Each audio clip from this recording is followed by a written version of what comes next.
agradecer muito aqui em nome de todos, né, que estão aqui já assistindo. Nós temos pais, treinadores, atletas.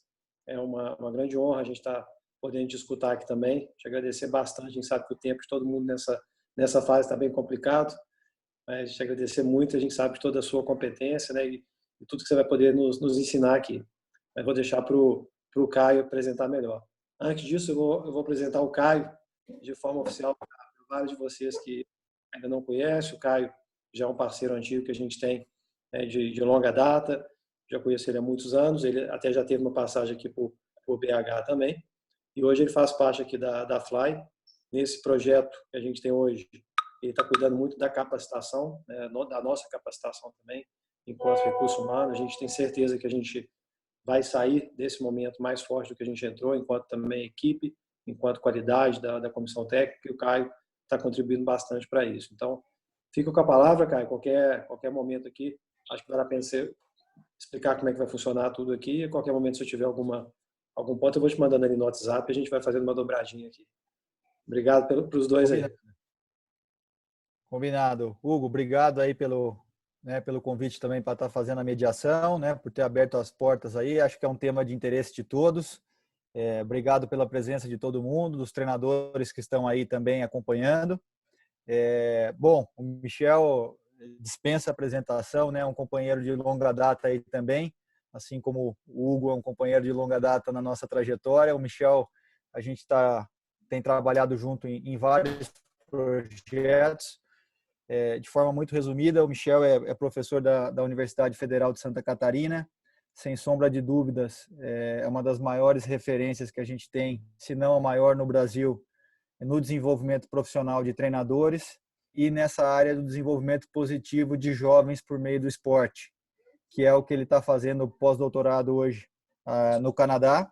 E ele está de lá hoje falando conosco. E o que ele vai abordar um pouquinho dentro da apresentação dele aqui é justamente isso, né? Falar quais são os caminhos, qual o papel da família dentro desse processo, como a gente pode ajudar para que o esporte seja realmente uma ferramenta, seja para aquela criança que almeja o rendimento, que pensa em ir para os Estados Unidos fazer uma universidade ou alto rendimento mesmo, para aquela que não vai, o que o esporte pode contribuir no desenvolvimento dessa pessoa, né? Quais são os caminhos e como é que nós, enquanto pais, familiares, treinadores, podemos ajudar nesse processo. Então, Michel, mais uma vez aí também agradeço a tua parceria de sempre, a tua contribuição. A ideia, já adiantando que o Hugo pediu ali, é que o Michel faça, né, uma primeira apresentação, falando um pouquinho, apresentando realmente o quadro geral aí do desenvolvimento positivo de jovens e do papel da família dentro desse desenvolvimento. E depois que realmente, né, a gente tenha bastante tempo aí para os pais perguntarem, interagirem, para os treinadores também, né, Hugo? Acho que é muito importante os treinadores aproveitarem esse momento. A gente está falando disso dentro da nossa própria processo de formação. Estamos falando muito da questão dos valores, como transformar valor em ação. E o Michel, sem sombra de dúvidas, pode contribuir muito conosco nesse sentido. Perfeito. Obrigado, Hugo, obrigado, Caio, pela generosa apresentação. Boa noite a todos. Prazer muito grande estar aqui e num projeto desse que é inovador, que a Fly está realizando junto do Caio e Hugo. O Caio me explicou mais ou menos como está funcionando o projeto. Eu acho que vocês estão fazendo algo que está à frente realmente do que é o padrão na formação de treinadores, não só no Brasil, mas no mundo. Então, eu vejo com grande expectativa que vai ser um projeto de grande impacto. E isso não só aos treinadores, mas também aos atletas e às famílias. Então, o tênis sempre foi uma modalidade que me chama atenção por essa integração. A gente muitas vezes é acostumado com outras modalidades. Eu venho do próprio voleibol, em que a minha mãe no máximo deixava lá no treino ou na viagem, e quando chegava em casa depois da semana de campeonato, ela perguntava como é que foi bom e não foi? E segue a vida. E o tênis é diferente, é uma atmosfera que se cria, é a família, a relação com o treinador, com o atleta, é um cuidado muito grande.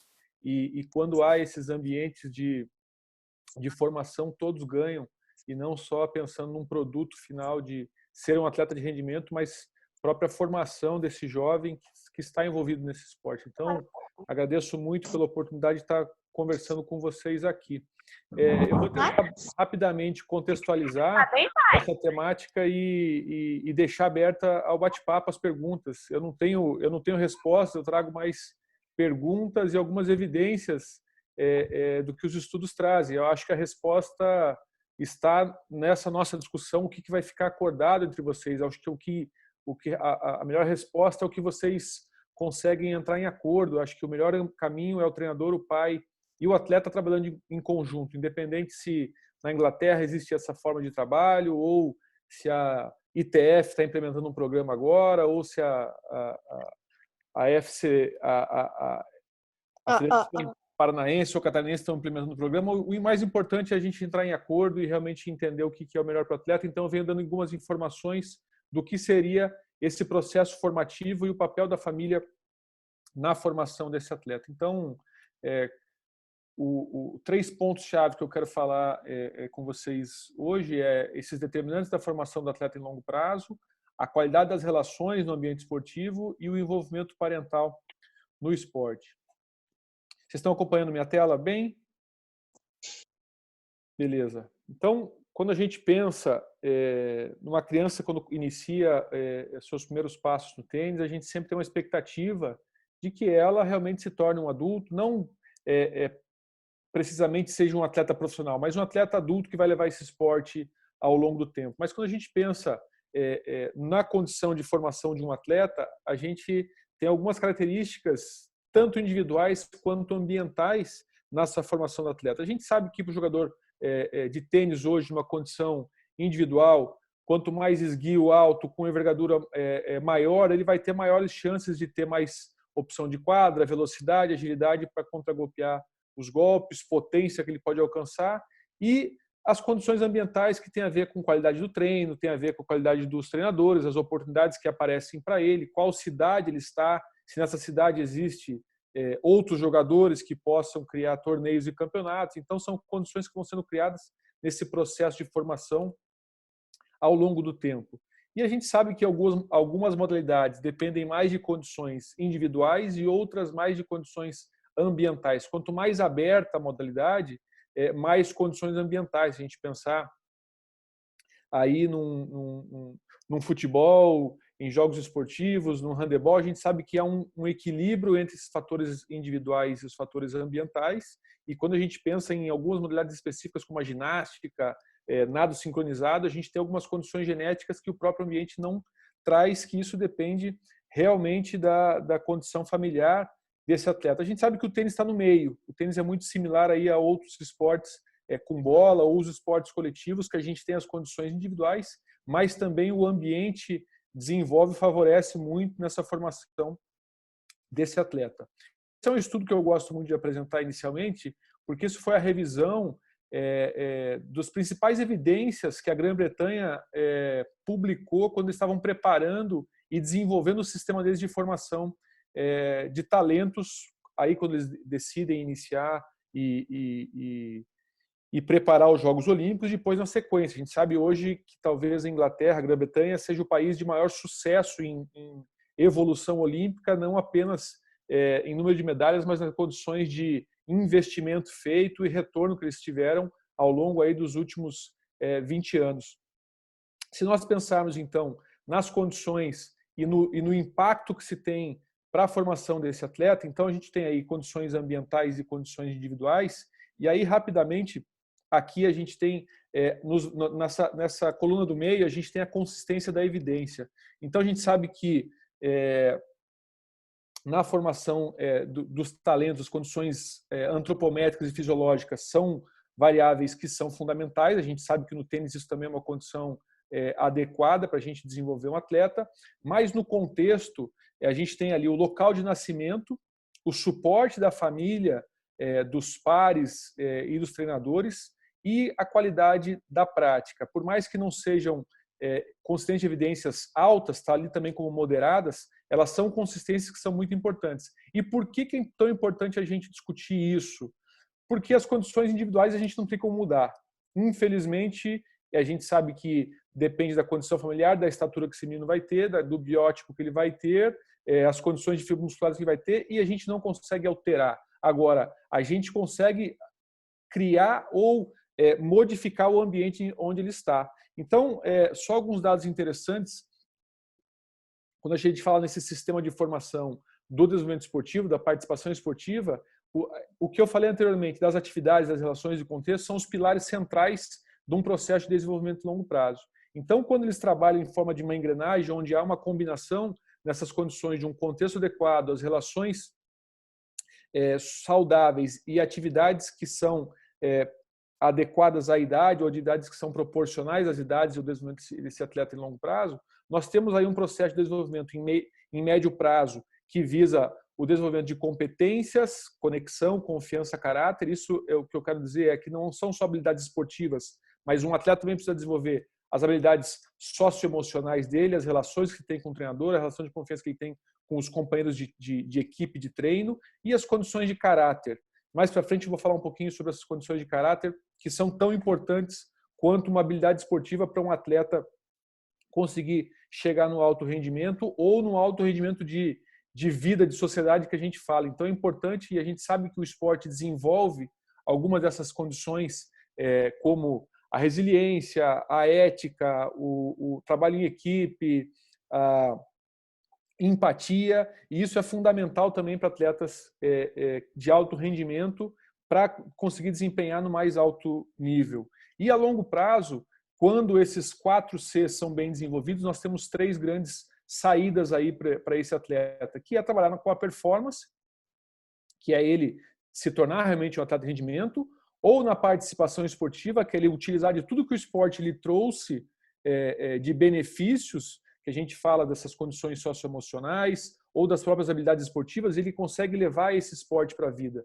E o Caio trata muito bem quando ele fala que no tênis a gente tem outras saídas que não só o esporte de rendimento. As condições que um atleta de tênis desenvolve na infância e adolescência, as oportunidades que se abrem para ele depois, quando não é atleta de rendimento, também são muito grandes, como conseguir fazer um curso numa universidade fora. E a gente sabe que há grandes oportunidades nos Estados Unidos que faz com que seja uma porta de entrada para ele. Eu, por exemplo, eu joguei voleibol e eu sabia que eu tenho 1,86 m. Eu sabia que eu não ia chegar no meu mais alto nível dentro do Brasil naquela época que o Brasil ganhava tudo. Eu tive 2 companheiros de time que foram medalhistas olímpicos. Então, o nível da minha época era muito alto para chegar nesse desempenho que eu tinha, com condições limitadas mesmo físicas. Mas eu consegui utilizar do que eu aprendi no esporte e consegui também viver em outro país. Eu me mudei a Portugal para fazer meu mestrado e foi aí que eu comecei minha carreira acadêmica, mas eu utilizei desse voleibol, de tudo que me proporcionou, e eu consegui jogar e estender minha carreira durante meu mestrado, que foi o que me bancou em outro país para conseguir terminar e executar esse meu mestrado. Então, olha quanto de importância essa formação que eu tive, pensando, claro, que no mais alto nível, onde eu dou o exemplo que eu tive 2 colegas que chegaram aos Jogos Olímpicos, mas eu também cheguei no mais alto nível possível dentro da carreira acadêmica. Então, a busca por um mestrado, a busca por um doutorado, a busca por um pós-doutorado em outros países fez com que me abrisse muitas portas o que o voleibol me deu lá atrás. E quando eu falo dessas oportunidades, também estou falando de desenvolvimento pessoal, que seria o terceiro objetivo. Então, esse desenvolvimento que o esporte traz por meio das experiências, num ambiente adequado, também faz com que a gente vá forjando a nossa personalidade, o nosso caráter, para conseguir realmente encarar essas situações e experiências que vão aparecendo. Eu tive colegas nesse momento do meu mestrado em Portugal, que foram talvez as primeiras experiências de saída de um país ou sair de casa dos pais e que tiveram problemas muito grandes, até de ter problemas com depressão, de conseguir viver num outro contexto, viver num outro ambiente. Mas a gente sabe que o esporte nos dá uma bagagem muito importante para também lidar com essas condições. Então, quando a gente vê e fala da formação a longo prazo e do desenvolvimento positivo de jovens por meio de esporte, nós estamos falando sobre principalmente esses 3 pilares de resultados: a performabilidades, o esporte enquanto ferramenta de saúde e qualidade de vida, e o esporte enquanto ferramenta de formação de personalidade, caráter e a gente chama hoje de life skills, que seriam as habilidades para a vida. Aqui, quando a gente vai falar agora em cada um desses pontos, das atividades, relações e o contexto, quando a gente fala em atividades, nós sabemos que existe um pathway, que existe uma trajetória e um processo em etapas que se desenvolve. Eu trouxe aqui um exemplo dos Estados Unidos, do Canadá, que é onde eu estou, para mostrar como esse processo é organizado e aonde ele pode chegar, né, dentro das condições de tornar um atleta de alto rendimento ou me tornar um atleta que vai utilizar o esporte para a sua vida. A gente sabe que poucos vão chegar realmente ao altíssimo rendimento, porque são condições que não dependem apenas do atleta, mas muitas vezes condições de oportunidade, de condições financeiras, de estar num período de transição e viagens, mas há a oportunidade sim de abrir outras fronteiras, e aí a gente fala muito sobre essas condições que o tênis oferta de formação superior em universidades de alto nível. Então, é uma ideia de condição a longo prazo de desenvolvimento que a gente sabe que hoje ela é muito bem clara, e o tênis talvez seja uma das modalidades mais bem estruturadas hoje. Se a gente pensar no futebol brasileiro, o mercado do torneio infanto-juvenil é cada vez maior. Precisa colocar leis em que não pode contratar atleta menos de 14 anos, que não pode mudar os pais de cidade, porque é um mercado que cresce muito, ele se encerra em si mesmo. Então as pessoas estão buscando desenvolver, especializar esse jogador cada vez mais cedo para tentar fazer um capital financeiro para um clube e esquece da formação desse atleta. Aí a gente chega em casos em que o atleta não consegue lidar com... Bom, a gente sabe, né, porque o futebol ele é o que mais aparece na televisão, atletas que não têm estruturas psicológicas aí realmente de ser um atleta, ou personalidades adequadas de perfis e posturas, e a gente está falando daqueles que chegam, e muitos que têm muito potencial e não chegam pela pressão exacerbada, pelas condições de estresse que eles vivem em categorias menores. Então, quando a gente fala do tênis, é importante frisar isso, que o tênis tem um processo muito adequado de formação a longo prazo. Claro que há um momento aí de transição, que é aquele momento talvez de maior estresse, quando eu tenho que realmente começar a lidar com uma competição num nível muito alto e eu não ganho, porque eu ainda sou menino, um juvenil, ainda sou um atleta que estou naquele processo de aprendizagem, mas faz parte da característica da própria modalidade. O que é interessante quando a gente fala de estudos sobre o contexto esportivo, nessas características ambientais, é que em muitos países eles começaram a identificar que atletas que chegavam no alto nível saíam de cidades pequenas. Aí a gente começa a perguntar, mas por quê? Qual é a razão de atletas que chegam ao alto nível saírem de cidades pequenas? Quando a gente fala de cidades pequenas para o Brasil, né, de cidades de até 100 mil habitantes. Claro que a gente comparar com um país como a Espanha, como a Alemanha, 100 mil habitantes não é um país, não é uma cidade tão pequena, porque os países têm uma dimensão de um estado nosso no Brasil. Mas o que é interessante quando aparecem esses dados, são dados que são reproduzidos na Europa, na América do Norte e Oceania, é porque há algumas pistas que trazem dessas cidades menores. Então, o que é interessante da gente identificar? Primeiro que nesses países o acesso às instalações é mais fácil. Como a cidade é pequena, as pessoas têm condições de ir e voltar a pé, com um amigo, vão e voltam com o colega, não preciso de meu pai levar por longas distâncias, ter que ficar me esperando. Então, o acesso à facilidade faz com que eu tenha mais chances de promover e estar engajado na atividade esportiva.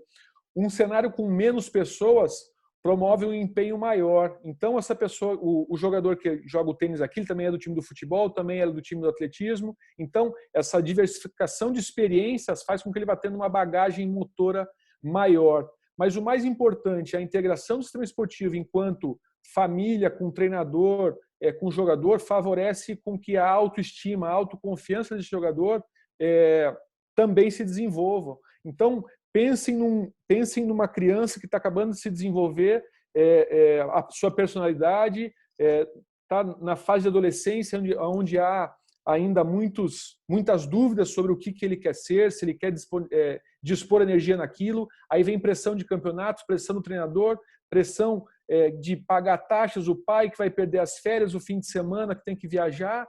E muitas vezes essa pressão, essas dúvidas faz com que o atleta vá abandonando. Mas nessas cidades menores, essa relação de integração em que o treinador tem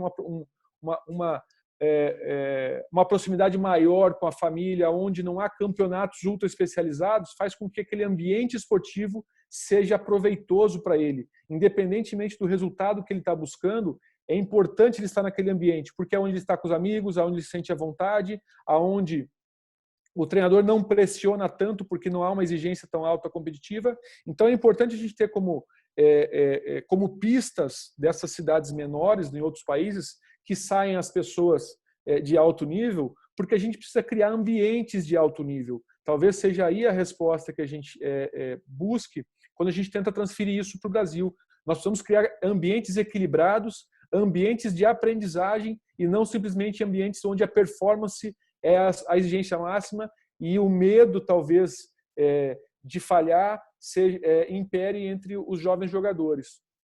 E quando a gente fala em relações no ambiente esportivo, vem à mente sempre a relação treinador-atleta. Mas isso talvez acontecia até os anos 80, 90. Depois dos anos 90 e 2000, a gente vê uma outra estrutura em que as famílias estão muito mais próximas do esporte. Claro que o tênis, por tradição, já vem isso com essa característica um pouco mais forte desde cedo, mas talvez as famílias não estavam tão envolvidas no processo quanto hoje. E a gente aí tem algumas explicações para isso também, porque tem a ver com a mudança de sociedade.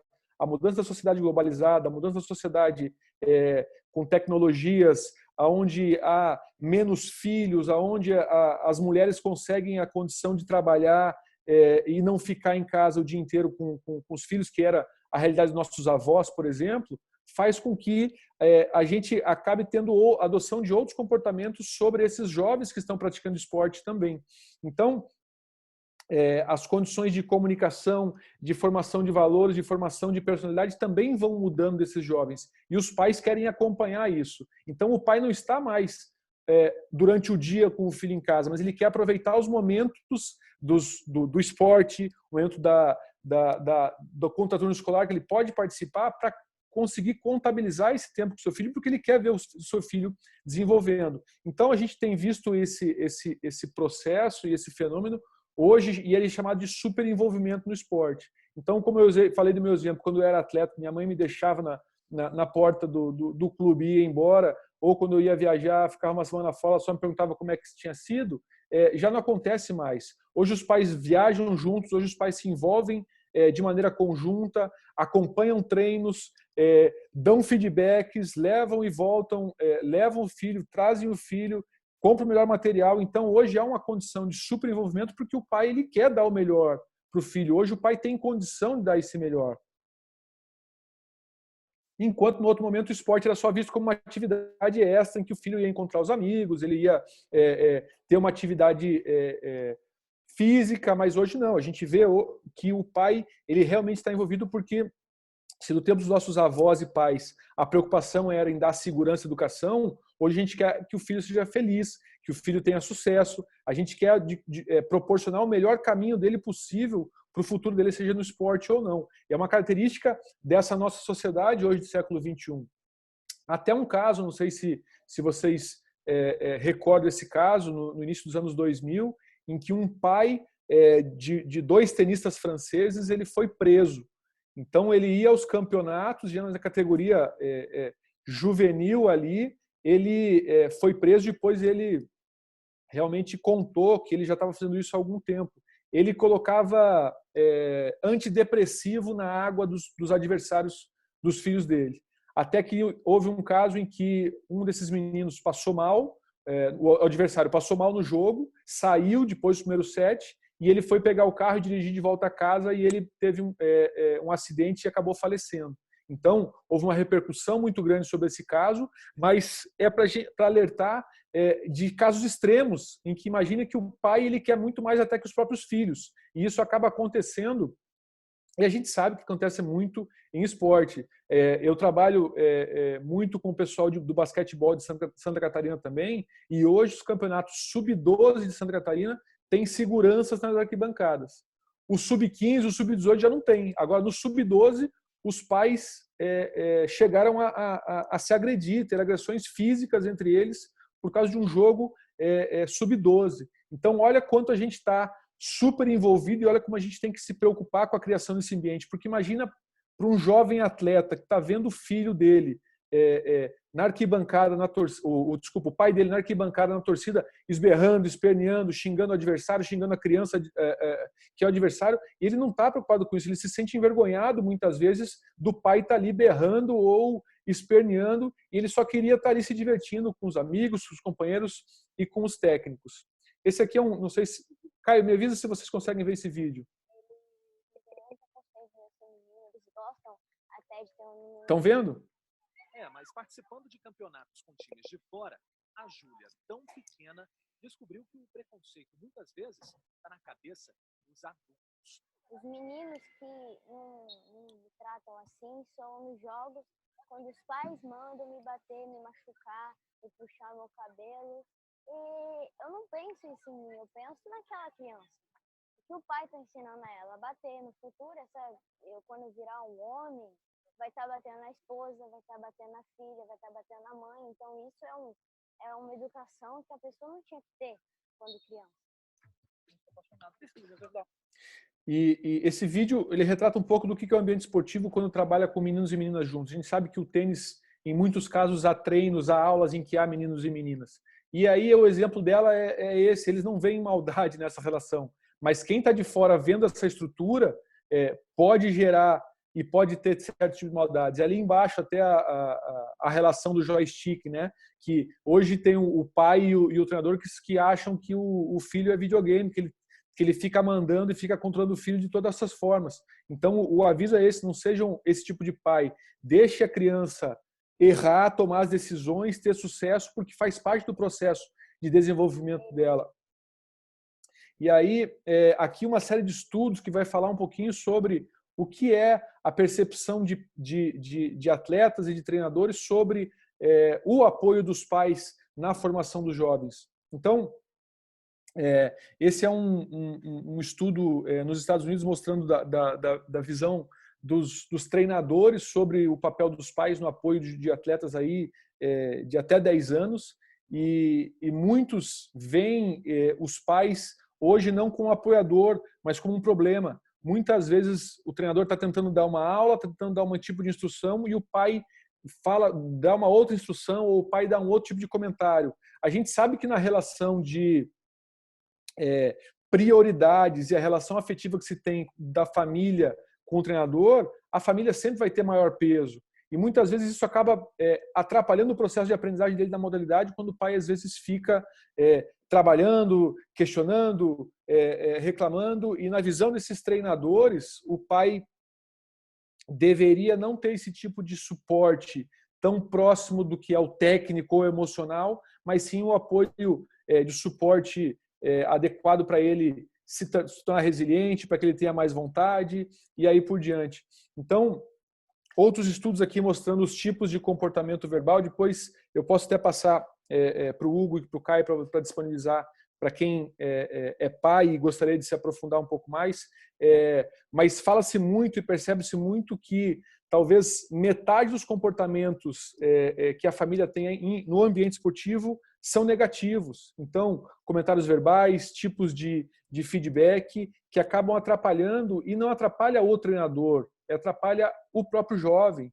Então, a confusão que fica na cabeça desse jovem que está sendo treinado ou que está jogando a modalidade, é muito difícil dele relacionar. Então, isso é uma carga de pressão maior nele, que ele ainda está num momento de desenvolvimento, de se sentir seguro, porque a prática esportiva acontece e ela se mantém quando eu me sinto competente naquilo. A sensação de competência, a sensação de prazer que eu tenho na modalidade vem junto com essa condição de que eu estou me sentindo bem nesse ambiente, que eu consigo executar, com que eu consigo fazer. E muitas vezes essa carga negativa, e a gente sabe que a carga negativa não tem a ver com querendo desconstruir o que o treinador fala. A gente sabe que o pai tem esse tipo de comportamento na tentativa de ajudar, mas as pesquisas têm mostrado que a absorção disso pela criança, a absorção disso pelos treinadores no ambiente esportivo, acabam também atrapalhando esse processo de formação. Então, a gente fala de um ambiente saudável,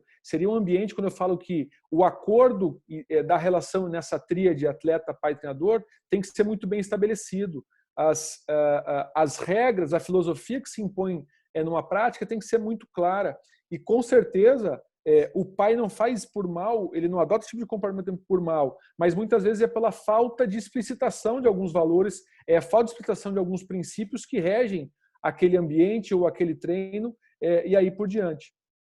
E aí, alguns estudos recentes, e até o Caio comentou aqui, quem estava ouvindo, que a ITF agora lançou um programa de suporte aos pais, para que exista um suporte adequado aos pais, e é desse grupo inglês que traz essa definição do Sport Parenting Expertise. E essa definição do Parenting Expertise, ela é esse envolvimento adequado de pais que aumenta a chance das crianças atingirem seu potencial esportivo, terem uma experiência psicossocial saudável e desenvolver uma série de resultados positivos em sua formação. Tal envolvimento requer que os pais desenvolvam habilidades intrapessoais, interpessoais e organizacionais específicas que são demonstrados através do cumprimento de 6 postulados. Então, os postulados que eles trazem nesse processo de expertise dos pais, de suporte dos pais, são esses 6. Então, os pais ajudam aos filhos a encontrar as oportunidades esportivas e dão o apoio social necessário. Então, o apoio social é as condições necessárias para que ele desenvolva materiais, levar ele, pagar, se tiver que pagar a inscrição ou as mensalidades da escola. Os pais entendem o que é um estilo parental exigente ou de autonomia suportada. O exigente ou autonomia suportada não é aquele pai que fica cobrando, né? É aquele pai que dá suporte, que realmente exige posturas, exige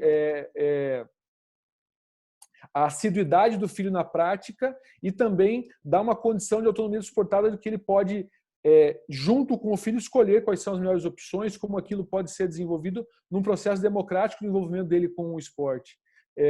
Os pais administram as demandas emocionais da competição e servem como modelos emocionalmente inteligentes para o seu filho. Então, a gente sabe que no esporte a gente perde muito mais do que ganha, né? Então, vai ser normal o filho sair de um treino ou sair de um jogo triste, mas ele precisa dar o suporte para que aquele filho consiga ser resiliente, se desenvolver no sentido de que ele continue no esporte. E essa ideia de emocionamento inteligente também imagina o pai que está culpando o árbitro porque o filho está perdendo. Então, não é um modelo inteligente emocional de que se o filho está perdendo, eu estou colocando sempre a culpa no outro. Então, são tipos de características da inteligência emocional dos pais no ambiente competitivo que são importantes nessa expertise dos pais.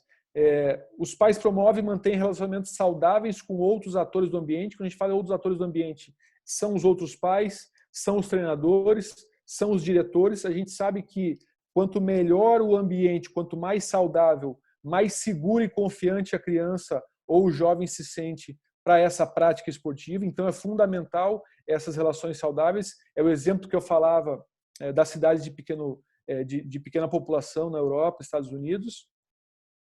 Os pais administram a organização e as demandas necessárias para o suporte esportivo. Essa ideia de administração e organização é muito comum fora. A gente sabe que isso aqui é um estudo inglês, em que o esporte é voluntário ainda na Europa, em que os pais assumem a organização, quem leva, quem traz a alimentação, mas para a gente também tem uma relação no sentido de o apoio, a organização no sentido de evento, de cuidar de horário, de levar no horário, da alimentação correta, do sono correto. Isso é muito importante nessa contribuição do processo da organização das demandas do esporte. E os pais adaptam seu envolvimento às diferentes fases do desenvolvimento esportivo do atleta. Quando eu falei para vocês das atividades, o modelo canadense, a gente sabe que existem diferentes etapas da formação do filho, em que uma primeira delas é o filho se apaixonar por uma modalidade, ele experimentar em que não há certo e errado. E o pai ter uma condição adequada de entendimento sobre isso é fundamental. Diferente quando ele chega em 18 anos, que talvez o apoio seja emocional, porque ele vai enfrentar muitas derrotas no ambiente competitivo, ou em que ele tem que tomar uma decisão se ele vai migrar para um esporte universitário. São esse tipo de apoio adequado a diferentes fases que é fundamental que o pai entenda realmente essa formação do filho. Então, por vezes, quando a gente fala que o comportamento é inadequado, não é porque ele é inadequado, porque muitas vezes falta informação específica do que é o processo de formação de um atleta para que esse suporte seja adequado. Por isso, quando eu falo da coesão e da relação entre treinadores, atletas e pais, ela é fundamental para que a gente entenda muito bem o que está passando naquele momento e o que se espera naquela fase de desenvolvimento esportivo. Então, quando a gente fala em formação em longo prazo, o processo realmente talvez seja o produto. Quando a gente fala o processo quanto produto, é no dia a dia que a gente vai vendo e colocando as nossas fichas e o nosso suporte para que esse menino que começou aqui, como está na foto, consiga alcançar um nível de alto rendimento, seja do tênis, ou do alto rendimento quanto pessoa. Essa segunda foto coloco do Djoko aí com ele com a esposa. Acho que saiu na mídia aí há pouco tempo de toda esqueci a palavra agora em português, eu falei donativo, o que agora no meio do Covid eles conseguiram ofertar à sociedade. Então veja, é uma pessoa com valores, uma pessoa íntegra, uma pessoa ética, que o esporte conseguiu forjar nessas características. E por que o esporte acaba sendo tão importante nessa formação pessoal? Porque é onde ele desenvolve e reproduz uma microsociedade em que há regras, em que há companheirismo, onde há colaboração, onde há estresse, onde há pressão, mas que ele vai conseguir, com o suporte de um adulto, desenvolver. Então, quando a gente fala em desenvolvimento positivo de jovens, é realmente conseguir ofertar um processo adequado para esse desenvolvimento dele ao longo da vida dele, não só para ser um atleta de alto rendimento, mas para ser um adulto de alto rendimento. Então, só para encerrar e a gente abrir o bate-papo, então, quando a gente fala em formação do atleta, pelo viés do desenvolvimento positivo, a gente está falando de criação de ambientes, não apenas ambientes que visam a performance, mas ambientes que visam a aprendizagem. E muitas vezes deixar a criança perder, fazer com que o jovem entenda as suas derrotas, é um grande potencial de aprendizagem do que só ver a derrota como algo ruim. O processo de formação é tão importante quanto o resultado. Então, a gente tem que entender também que campeões precoces não vão representar adultos campeões. A gente sabe que é uma relação, quer dizer, é uma proporção que não tem relação ser campeão nas categorias menores de ser campeão numa categoria adulta, porque é um processo a longo prazo e o tênis tem uma característica muito forte do processo de transição. E muitas vezes aquele que é o melhor, quando ele enfrenta uma barra de transição, ele acaba desistindo porque ele acha que ele não era tão bom assim. E, na verdade, é um processo de aprendizagem também num outro ambiente. E o terceiro ponto que eu frisei é esses objetivos alinhados no desenvolvimento dos jovens, seja ele para a formação esportiva técnica, ou seja ela para a formação humana enquanto sociedade, que é o que talvez a gente esteja vendo que a gente mais precisa hoje em dia. Olha quanto difícil deve ser para esses jovens estarem em casa hoje, lidando com essas condições da quarentena, não estando próximo dos amigos, não estando brincando ou jogando tênis. Olha a condição emocional, de controle emocional que eles têm que ter, a condição de controle comportamental que eles têm que ter, de entender tudo isso que está acontecendo para realmente perceber o papel deles enquanto um cidadão nessa sociedade que precisa estar junto, precisa estar unida e que o tênis logo vai voltar. Então, só um exemplo final para a gente encerrar do quão importante a gente pensar nessa formação humana dentro do processo esportivo, num processo estruturado, organizado e com suporte da família, treinador e o atleta de maneira alinhada. Era isso, Caio. Show, Michel. Obrigado. Acho que ficou bem clara a mensagem aí para todos, né? Tanto acho que você conseguiu fazer uma boa relação tanto para os treinadores que aqui estão, quanto para os pais. Acho que a gente consegue se enxergar aí, e tem alguns ainda que são os dois, são treinadores e são pais, então conseguem, né, passam ainda a mensagem por diferentes frentes. E assim, eu acho que é um momento, principalmente para os treinadores e para os pais aproveitarem, né, essa tua presença aqui, para que a gente possa fomentar realmente esse debate. Acho que a gente está vivendo um momento de grande reflexão. Eu vejo aqui por parte da própria equipe, né, um momento de um trabalho muito forte junto aos pais, né, em que a gente com certeza vai sair daqui com uma relação mais próxima, talvez, das cidades pequenas, desse momento que a gente está vivendo, né, de conseguir uma aproximação e todo mundo está vendo o quanto isso faz diferença dentro de um processo de realmente formação em longo prazo. Então, Hugo, queria passar aí a palavra para você também, se você tiver alguma questão já para colocar. Se alguém tiver alguma questão já formulada e quiser começar, eu fico por último, até porque eu tenho o privilégio de estar com o Michel toda vez. Bom, eu tenho muita coisa para perguntar, mas eu quero ficar em penúltimo. Eu já não tenho muita coisa.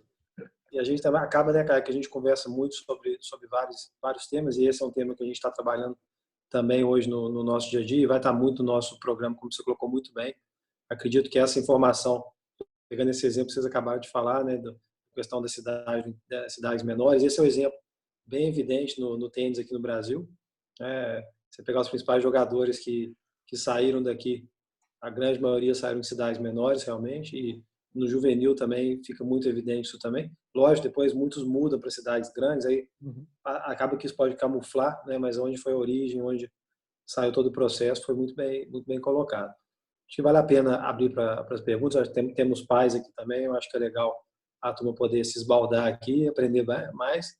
No final, tem acho que 2 ou 3 temas aqui que eu gostaria de a gente aprofundar um pouquinho também.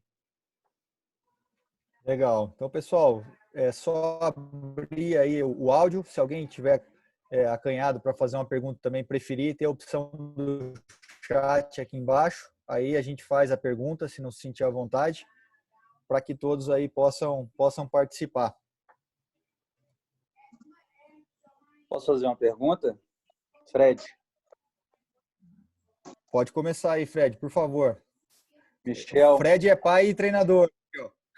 Pois é. Michel, obrigado pela palestra, muito esclarecedora, num tema que eu gosto muito. Eu tento aprender um pouquinho, justamente por isso que o Caio falou aí, eu me enquadro nessa situação de ser pai e treinador também. O Michel, essa situação que você relatou em relação ao basquete, a gente percebe muito no tênis também, nas categorias de entrada das competições, né? Então, pai que entra em discussão, pai que briga, e o que a gente percebe que no médio prazo, né, ou seja, o menino vai crescendo, vai chegando ali na categoria dos 14 anos, isso já vai acontecendo com uma frequência muito menor, certo? Mas eu queria entender um pouquinho aonde que está o peso da seleção do meio e aonde está o peso do aprendizado dos pais que permanecem ali. Você consegue passar um pouquinho disso para a gente? Você diz, desculpa, obrigado pela pergunta, Fred. Você diz de entender que isso é algo natural do próprio ambiente? Isso é natural. Eu falo assim, essa redução ao longo do tempo, né, de o menino com as categorias de 10 anos, 9 anos, são categorias onde tem muita discussão de pai, já vai chegando no 14 e isso reduz.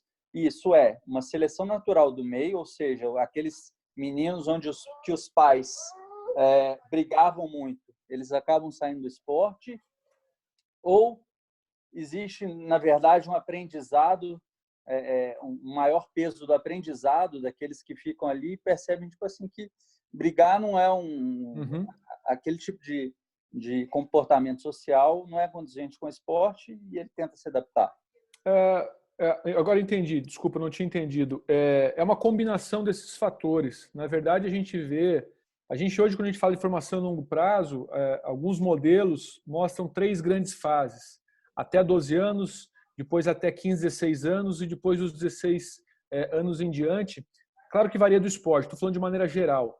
Mas a gente pensar que até 12 anos, a visão do pai é que o filho ainda é uma criança desprotegida, né? Que depende dele e as relações e condições de ligação com um adulto, de um modelo, daquele que ele respeita, daquele que ele acredita, é muito mais forte até essa infância. No desenvolvimento da personalidade desse jovem ao longo do tempo, ou desenvolvimento psicossocial, nessa fase que ele entra da adolescência, a partir dos 12 anos, ele começa a se identificar mais com os pares. E é o momento também da ruptura, muitas vezes, desse adulto referência que é o pai para outros adultos em outros ambientes. E o treinador acaba sendo uma referência desse atleta também a partir dessa faixa etária. Então, o pai acaba também dividindo esse papel de referência, que antes era dele, de protagonismo, quando o filho começa e até essa fase de 12 anos, e depois ele entende que o filho realmente teve uma seriedade no esporte, ele está treinando,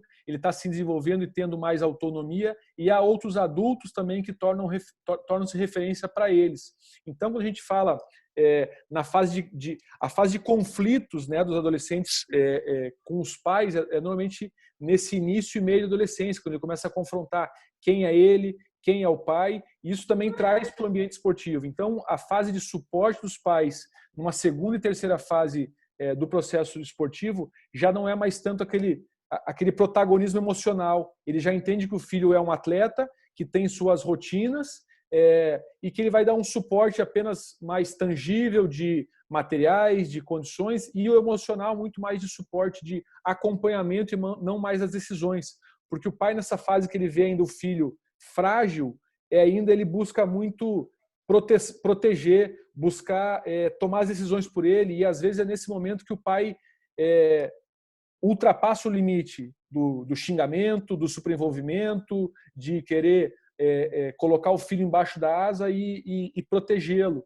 Então, muitas vezes isso é um processo natural dessa combinação, e aí muitas vezes os filhos também abandonam nessa fase, né? Aquele que não se adequa a esse ambiente vai abandonando, e o pai vão migrando de modalidades até uma modalidade que ele realmente se encaixe, se encontre. Mas quando eu falo de uma combinação, porque tem esses 2 fatores, o drop-out do esporte nessa faixa etária também é muito grande, em função de comportamento dos pais.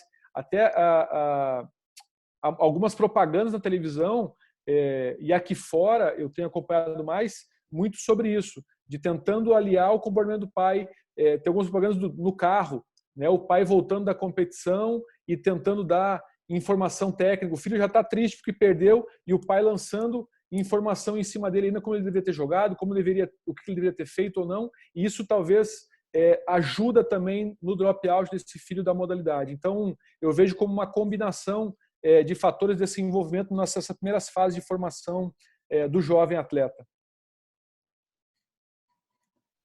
Perfeito, obrigado. Aproveitando aí, a seguir eu vou passar aqui para o Baeta, mas acho que você poderia falar um pouquinho, né? Às vezes eu acredito que tenha pais aqui que tenham crianças pequenininhas começando aí no processo, e você falou das fases do desenvolvimento em longo prazo, e essa fase até 12 anos, que a gente chama de diversificação, é uma fase muito importante. E pensando no esporte como ferramenta e meio de formação, é justamente esse ambiente em que é instável, mas ao mesmo tempo a gente tem controle para que ela tenha pequenas frustrações, é que eu acho que torna o esporte tão potencial enquanto ferramenta de desenvolvimento positivo do jovem. Então, assim, o fato dele, né, ser exposto dentro de um ambiente, eu falo até os 12 anos, todas as frustrações que ele tem, todas as derrotas, é surra de almofada. É aquele tipo de coisa que não dói, né? Fica triste de tomar, mas não é uma coisa que aperta. Então, o fato dos pais deixarem nesse momento as crianças realmente perderem, deixarem as crianças realmente nesse momento esquecer uma inscrição, né, que faz parte do processo dela de se tornar uma pessoa responsável. O fato dos pais deixarem elas vivenciarem a experiência dentro desse período é fundamental, correto? Caio, posso só complementar o que você falou e eu acabei cortando alguém aí que você orientou a pergunta. Mas essa fase de até os 12 anos é a fase da paixão. Até na base, a primeira teoria, quando vai falar sobre esse desenvolvimento a longo prazo, daquela regra de 10 mil horas ou da prática deliberada, que é o que faz as pessoas chegarem à expertise, essa primeira fase é a fase da paixão. E quando a gente quebra ou quando traz alguma dúvida sobre a paixão dela, dessa modalidade, ela desiste ou ela troca de modalidade.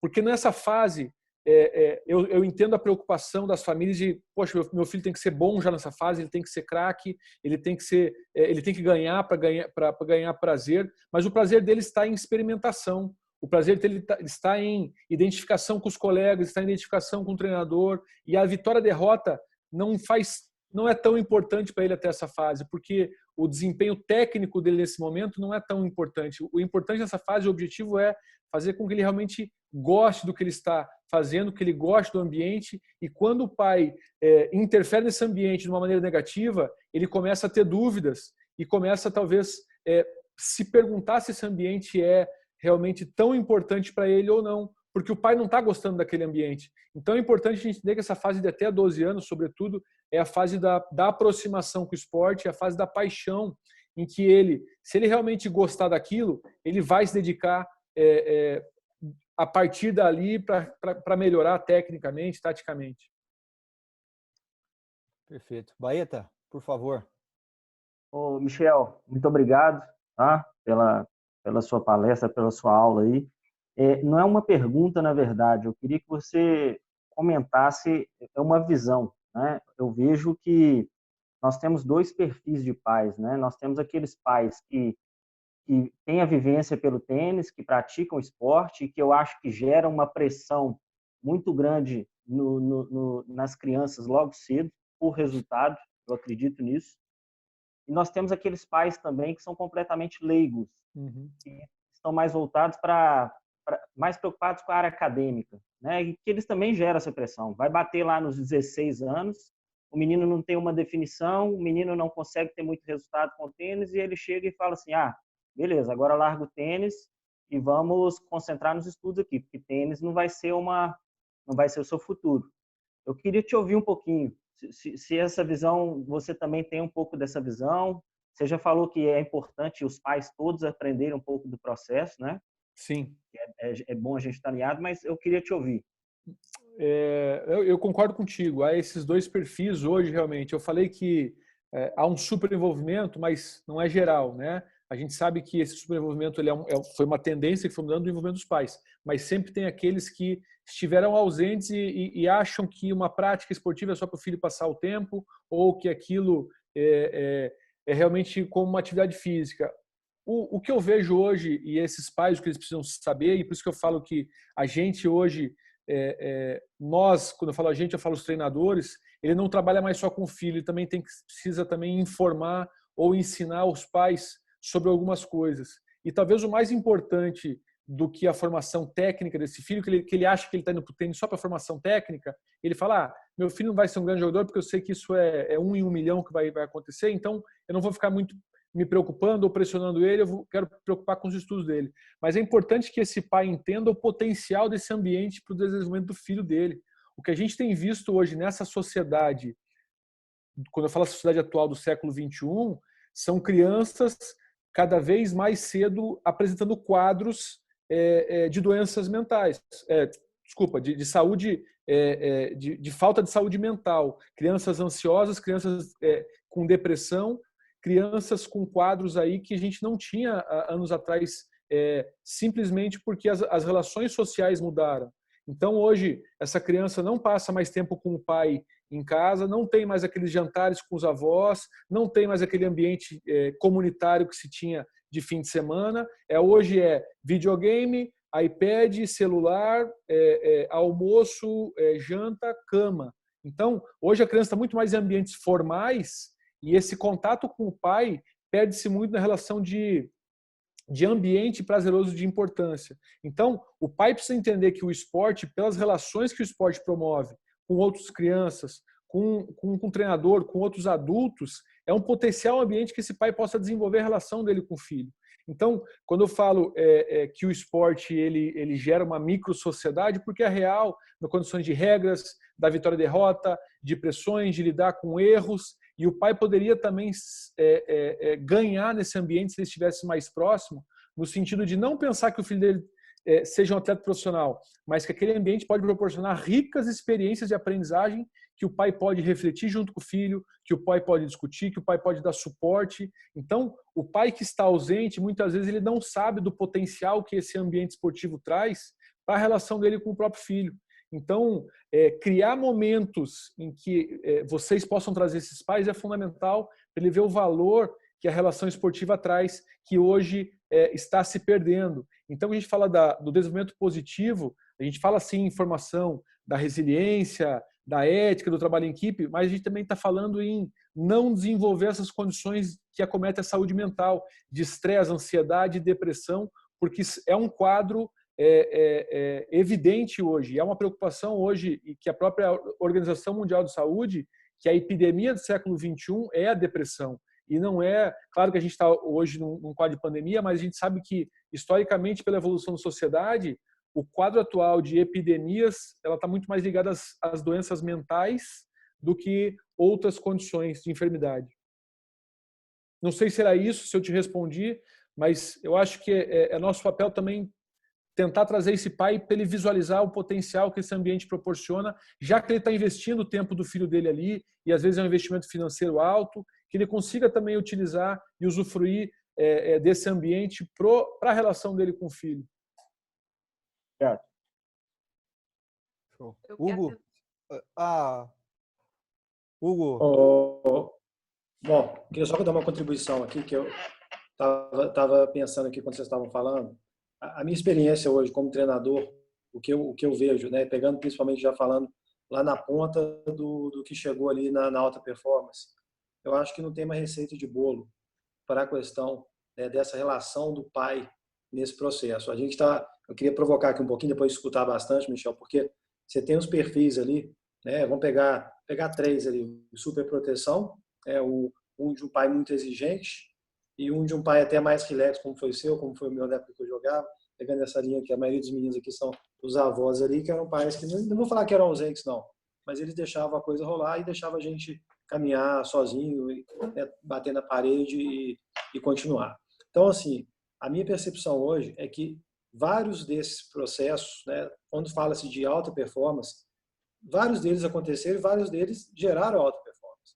Existem jogadores, né, pegar no circuito ali do tênis, que você teve pai que foi muito super protetor, pai e mãe, depois você teve os outros ali também no nível de exigência muito alto, e você tem também aquele que deixou a coisa rodar. E eu vejo que você pegar o perfil de jogadores profissionais ali, você tem esses casos, eu não vou ficar citando os nomes, mas com certeza nos top 20, 30, a gente vai achar esses pais ali muito fácil. Tá? E alguns sendo até treinadores dessas gerações ali. O ponto que eu queria trazer, que aí eu acho que você foi muito assertivo, é na questão do desenvolvimento pessoal. Né? A gente vê vários, que eu acho que esse é um ponto muito importante para a família ficar muito atenta. Porque a performance, ok, né? Mas a performance, qual é o preço que eu vou pagar para essa performance?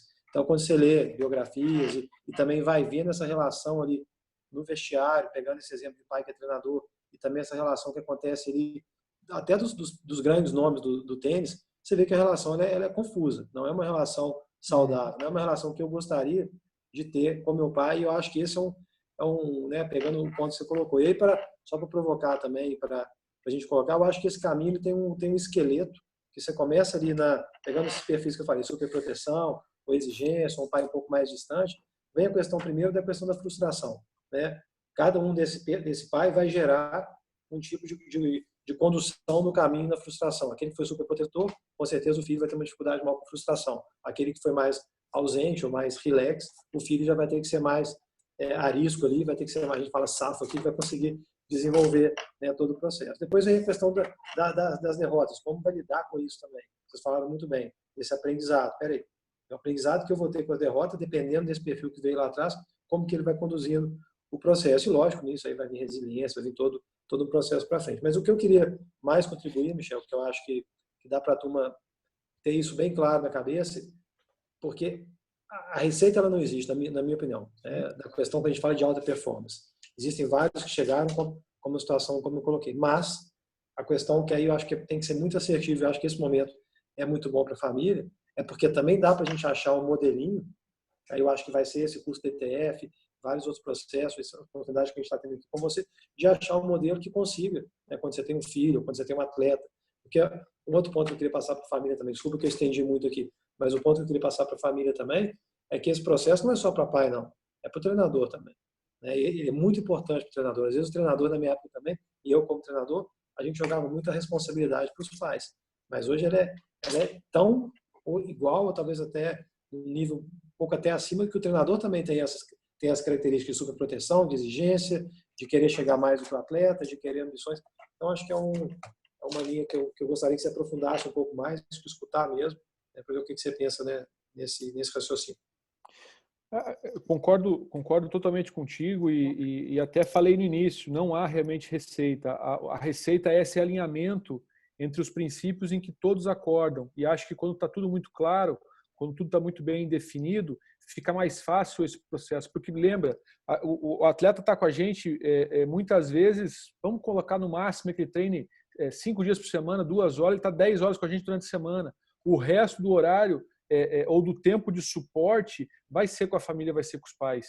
Então, se não há um alinhamento sobre o que o treinador está falando, o que o treinador está desenvolvendo, a gente tem contradições nos tipos de suporte. Agora, quando há um alinhamento entre o que o treinador fala e o pai consegue dar suporte em casa, a gente tem reforço. A gente sabe que teorias de mudança de comportamento, ela relaciona-se não só à capacidade ou conhecimento que eu tenho, mas a oportunidade que eu tenho para mudar. Se eu tenho reforços de oportunidade, experiências que vão me ajudando, eu vou moldando esse comportamento adequado da forma com que eu quero. Então, é fundamental que vocês, e acho que esse programa, quando eu falo que esse programa é fantástico, ele realmente é fantástico porque vocês estão conseguindo ter um alinhamento. O Caio me falou dos princípios, dos valores, o que vocês querem alcançar enquanto grupo, qual é a missão que vocês têm, e trazendo esses pais juntos para vocês, de entender realmente qual é a proposta, o que vocês estão buscando, é potencializar esse processo de desenvolvimento. Uma característica apenas que a gente tem que levar em consideração é que nós somos ansiosos, né? Nós, nesse momento que está vivendo, de 2020, nós somos ansiosos pelo sucesso, ansiosos por resultados, ansiosos por não deixar o filho sofrer ou o nosso aluno sofrer. Muitas vezes eu me pego e eu estava conversando essa semana até com os alunos de doutorado que eu tenho. Eu oriento alguns meninos, já tem 20, 30 anos, e eu, às vezes, super protetores com eles, dando condições deles viajarem, ir para fora, levarem pesquisadores internacionais. Eu falo, eles tá muito fácil. Quando eu peço alguma coisa, eles falam, não, é difícil, não quero fazer. Eu falei, poxa, olha tudo que a gente construiu para vocês e está difícil que você faça algo além do que eu estou te pedindo. Então, a gente tem essa ansiedade por criar os caminhos para eles que não sejam tão tortuosos. Mas a gente tem que lembrar que é processo de formação. Muitas vezes, perder é tão importante quanto ganhar, ou mais importante, para que essa criança entenda a se conhecer, a controlar o seu comportamento. E o tênis, a gente sabe que o tênis é um jogo mental. Muitas vezes eu posso, no voleibol, estar mal, estar inseguro na próxima jogada, meu companheiro me cobre. O tênis, quando o adversário sabe que eu estou acuado, ele vem para cima de mim. Então, o jogo mental do tênis é algo que tem que ser desenvolvido desde a infância. E não é com o psicólogo quando tem um problema lá quando ele está na categoria adulta, é no processo de formação dele. E esse processo de formação das habilidades socioemocionais, que a gente chama de life skills, quando ele transfere para a vida, ele acontece nesse dia a dia. E quando o treinador consegue ensinar e o pai reforçar em casa, ou quando o pai ensina em casa e o treinador reforça por meio de oportunidades do esporte, usa os momentos do esporte como processo de aprendizagem, ele é fantástico e fundamental. E a gente não está falando isso por acaso. Se você pegar hoje os modelos de formação aqui de fora, se você pegar o modelo do Comitê Olímpico Americano, o modelo do Comitê Olímpico Canadense, life skills é um pilar dentro desse processo. Porque não é só para ele pensar em ser um cidadão, não. Ele, para jogar o tênis, ele precisa ter a capacidade de decisão, de respeito, de companheirismo. Então, isso tem que fazer parte, enquanto o ensino técnico-tático, também o ensino dessa habilidade socioemocional. E quanto mais o pai souber disso, melhor vai ser esse suporte que ele pode dar junto com o treinador. Obrigado. Excelente. A Ana tem uma questão, ela entrou junto com o Hugo ali. Fica à vontade, Ana, por favor. Na Bom, verdade, Michel, o que eu ia te perguntar, você já me respondeu um pouco agora. Mas é o seguinte, o Rafa, antes dele entrar na Fly, ele teve uma experiência muito negativa com uma questão de uma prova que ele foi fazer. Então, isso abalou muito o emocional dele. Então, a minha pergunta era isso. Assim, eu vim conversando com os profissionais da Fly, a gente está, né, alinhando tudo muito bem. Mas até que ponto, você falou na questão dos 12 anos, a gente ser super protetor e tudo.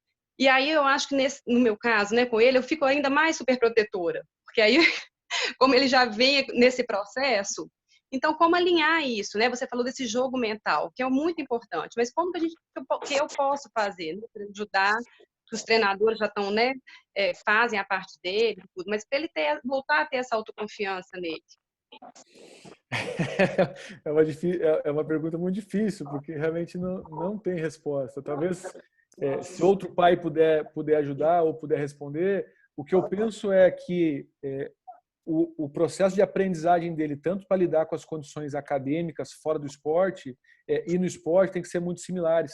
O que tem acontecido muito, a gente vê muito, e até nas artes marciais, porque as artes marciais, a gente tem um grupo que também estuda artes marciais, elas se assentam muito no sentido de que se o meu filho faz judô, faz karatê, ele é uma pessoa que desenvolve essas condições socioemocionais, de respeito e disciplina, que faz parte da filosofia da modalidade. Mas o que a gente vê não é isso. O menino ele tira o tênis para entrar no tatame, mas em casa ele no sofá está deitado com o tênis e esquece de tirar. Então, esse processo de transferência de relação que se tem entre ambiente acadêmico e ambiente esportivo, ele é fundamental com que o treinador ou o pai consiga fazer esse processo de transferência.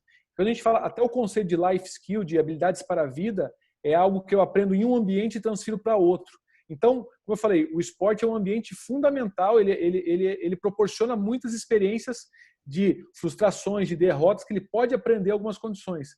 Mas se nós não ajudarmos ele a transferir, e aí a gente está falando de um controle emocional dele transferir o controle emocional dele de uma situação de estresse acadêmico para uma situação de estresse na quadra, a gente não desenvolvendo life skills. Então a gente precisa trabalhar e discutir essa transferência, falar com ele sobre a importância desses princípios. E o primeiro passo é tomada de consciência. Né? A gente sabe que muitas vezes falar, parece que fica retórica, mas na verdade é o falar e que ele realmente esteja aberto a entender, que ele realmente esteja aberto a refletir sobre isso. Porque quando eu falei da mudança de comportamento, o processo de mudança de comportamento primeiro parte de um processo de tomada de consciência, que é cognitivo. A partir do momento que eu tenho um domínio cognitivo daquela informação e eu tenho experiências que vão me ajudar a colocar em prática, aí eu vou mudando esse comportamento. Então, muitas vezes, é importante não só o treinador falar ao pai o que está acontecendo no treino, mas ao pai também informar o treinador o que está acontecendo em casa ou no outro ambiente que ele vive, para que o treinador consiga também auxiliar ele nesse processo de enfrentamento de algumas condições. Eu não sei se eu te ajudo ou não com essa resposta, mas quando eu falo de alinhamento, ele é fundamental, porque primeiro é a gente entender quais são as ânsias. E muitas vezes o menino não está rendendo em quadra e a gente acha que ele está dando migué, que ele não está afim, que ele ficou até a noite no videogame, mas ele pode estar ali com a cabeça fervendo com outros compromissos que ele tem. E é importante que o treinador entenda que esse momento dele, o esporte, é só mais uma atividade. A gente sabe quanto as crianças hoje estão enfrentando uma agenda muito, muito cheia aí de aulas, de reforços de esporte, de outros compromissos. Então é importante que quando eu falo do alinhamento, é fundamental também esse lado contrário, do pai também conseguir informar aos treinadores as condições do que está acontecendo. Ana, desculpa aqui, só complementar, Michel. Acho que vou ajudar um pouquinho, até não tive condição de entrar no PDI quando foi feito ali. A turma já fez alguma coisa com vocês, né, do planejamento dele. Essa oportunidade que a gente vai ter, eu acho que ela é muito bacana, exatamente para aparecer. Quando tem aquela caixinha da direita, porque primeiro tem aquela parte toda do mapa, né, como que ele está e tudo, mas aquela caixinha da direita, quando a gente fala da parte smart, de planejamento ali de longo, médio, curto prazo, principalmente essas ações elas têm que aparecer agora. Então, esse ponto que vai colocar ali, né, ele vai trazer, né, o planejamento dele para a gente, quando chega na coordenação para a gente avaliar, tem que começar.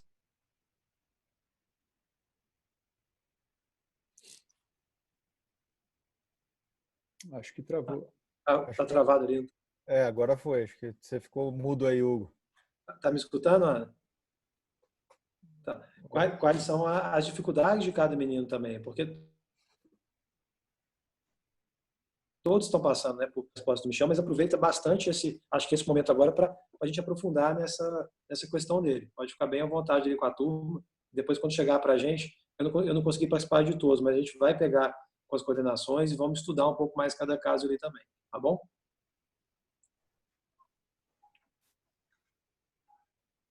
Beleza. Mais questões, pessoal? Ô, Caio, tem mais uma. Tem uma família toda ali reunida ali, ó.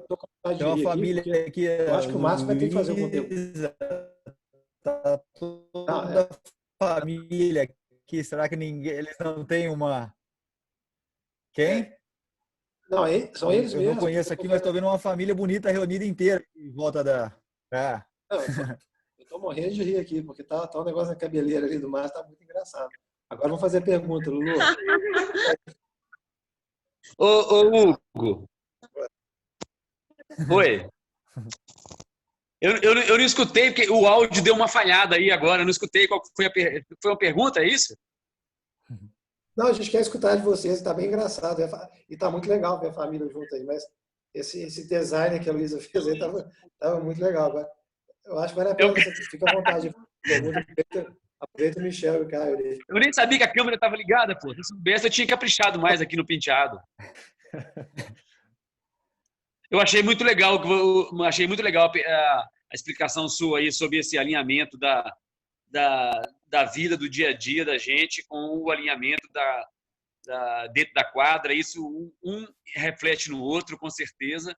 Não adianta não adianta você dar uma liberdade para o menino e o menino está de sofá, está de tênis em cima do sofá. Eu achei isso muito legal, que realmente a gente percebe que, com certeza, os descontroles dentro da quadra, eles têm um motivo, assim, né? Eles têm uma raiz lá em algum lugar, e eu acho que você percebe muito o oposto, quando o menino ele tem todo um emocional controlado, com certeza ele deve ter isso dentro de casa, deve ter, né, uma estrutura que permite isso também dentro de casa, né?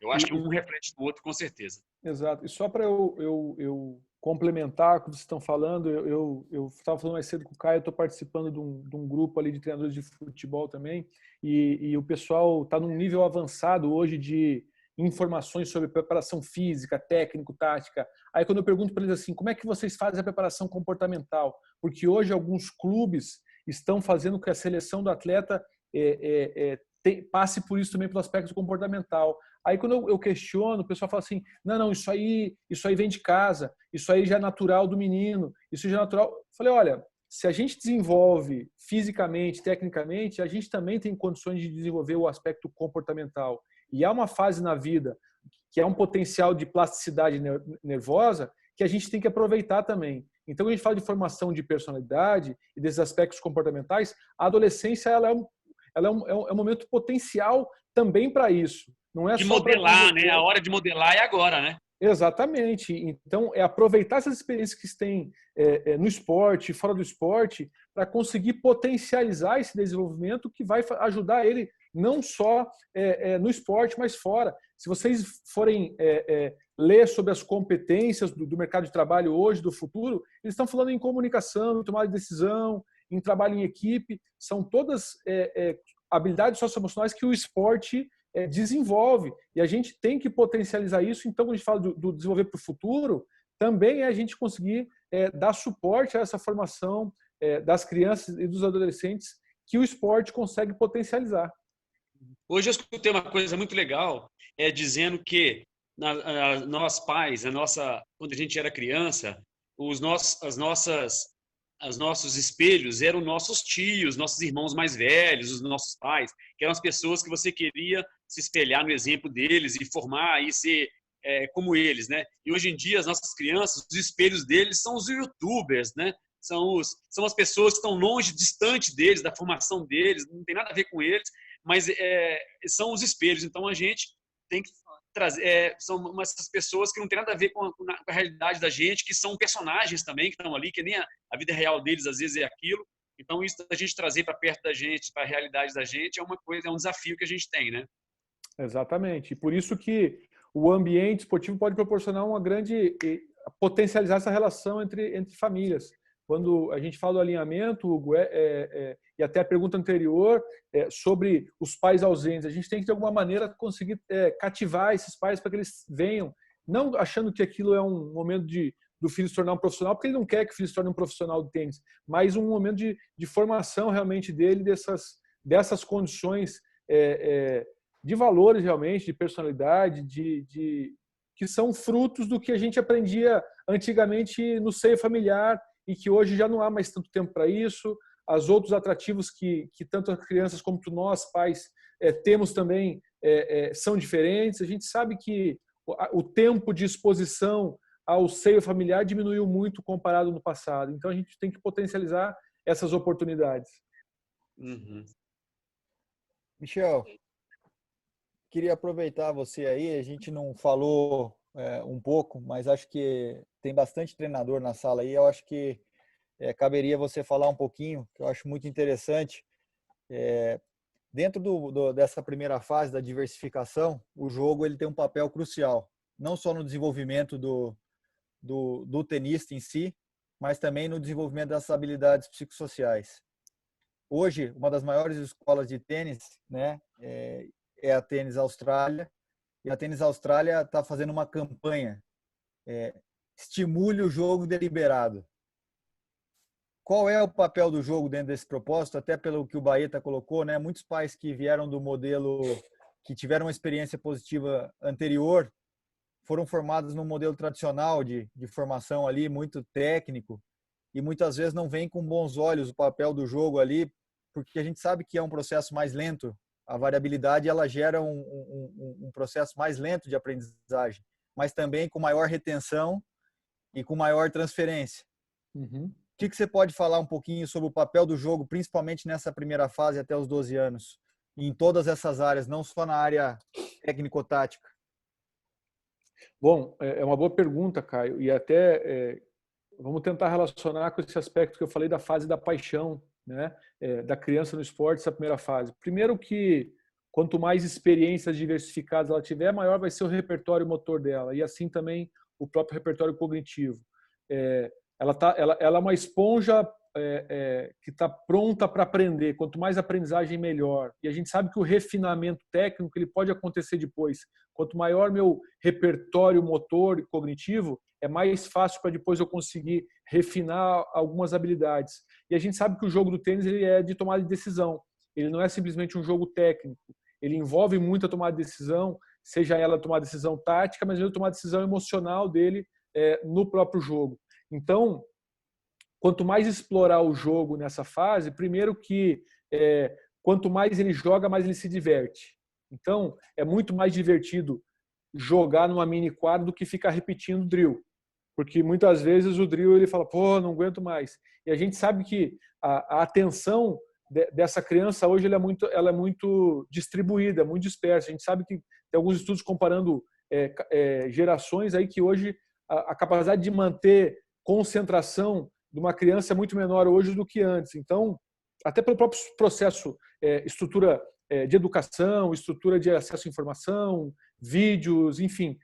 Então, colocar a criança só num exercício de drill e não colocar jogo talvez não utilizar todo o potencial dela.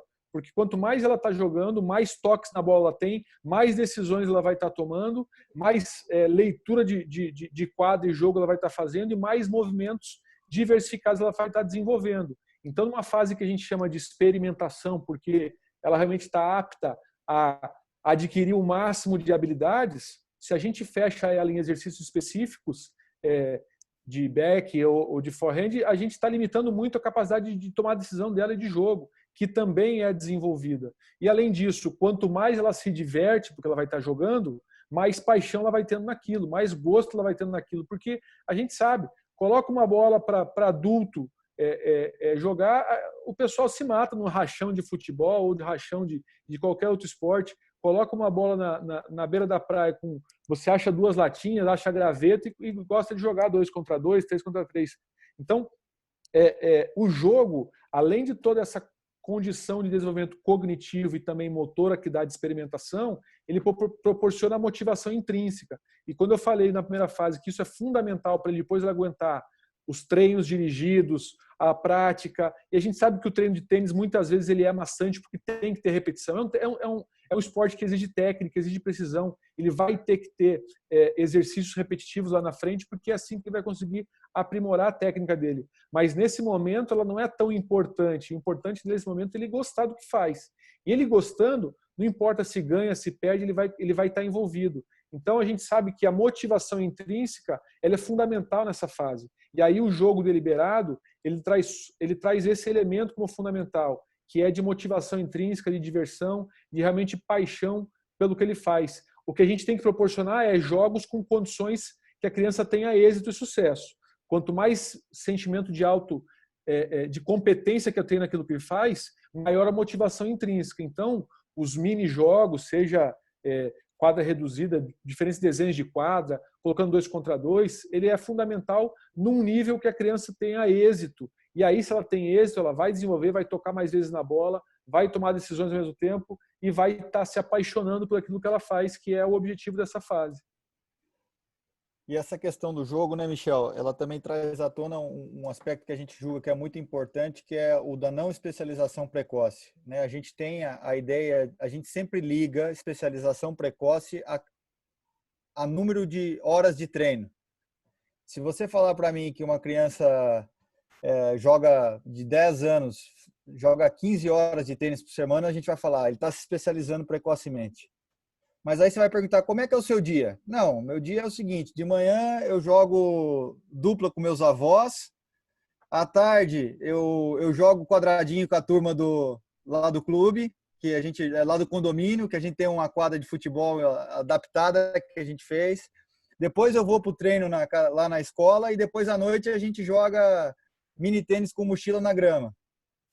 Então, o jogo em si, ele é uma forma muito bacana não só de mudar o contexto pelo qual essa criança é exposta, do ponto de vista psicossocial, como também de dar horas de treino para ela, sem que haja uma especialização dos conteúdos de treino, que é o grande lance. A gente sempre associa as horas e não aos conteúdos, o processo de especialização precoce, né?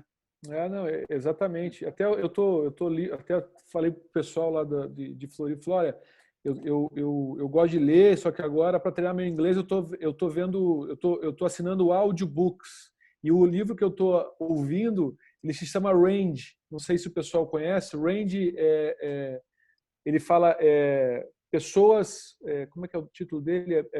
Pessoas que prática diversificada no mundo especializado, pessoas com práticas diversificadas que são mais efetivas no mundo especializado. E é isso.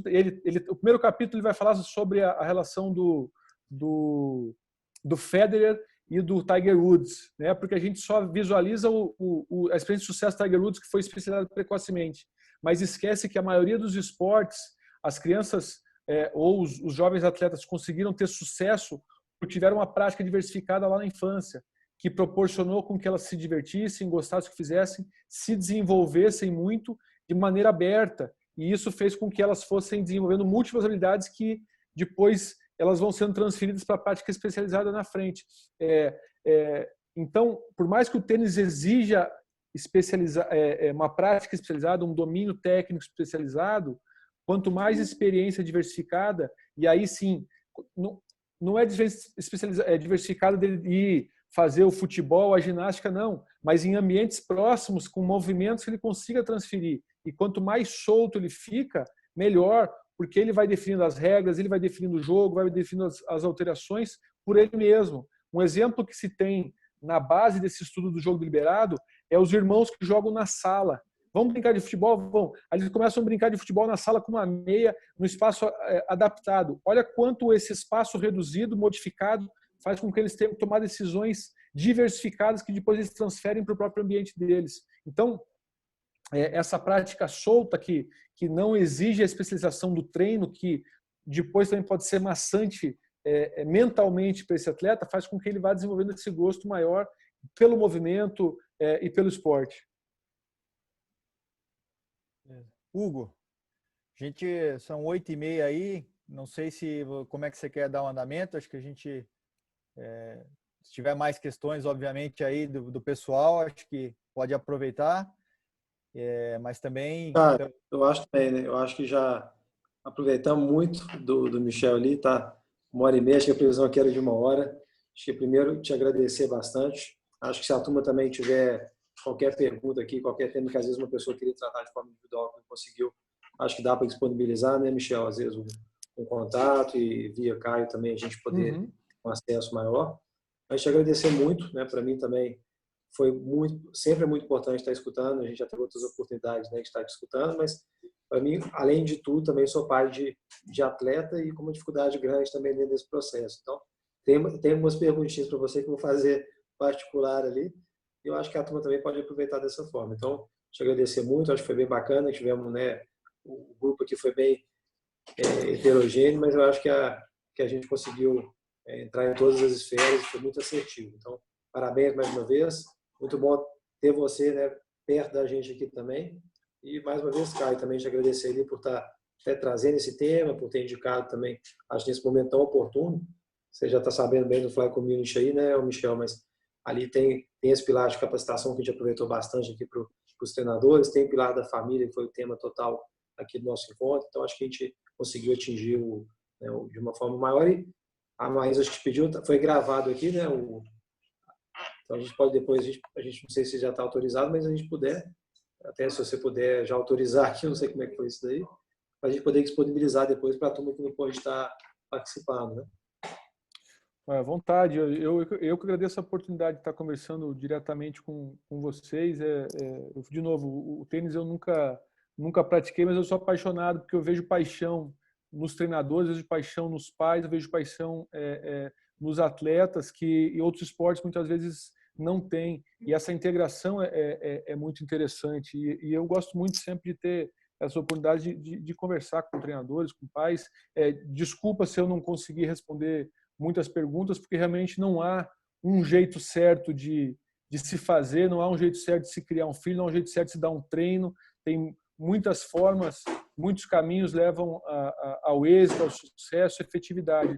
O que eu tentei passar um pouquinho é o que algumas pesquisas vão falando, a minha expertise é na aprendizagem, no desenvolvimento esportivo e humano, e estou aberto, quando quiser, quando vocês precisarem, podem contar comigo, vou estar sempre disponível. O Caio é um grande parceiro, admiro muito o trabalho dele na federação, na confederação, e acho que quanto mais integrado nós estivermos, melhor é para o esporte, melhor é para essa formação desses jovens no meio do esporte, e eu tô aí só para tentar ajudar de alguma maneira com conhecimento acadêmico. Então, obrigado de novo pela oportunidade.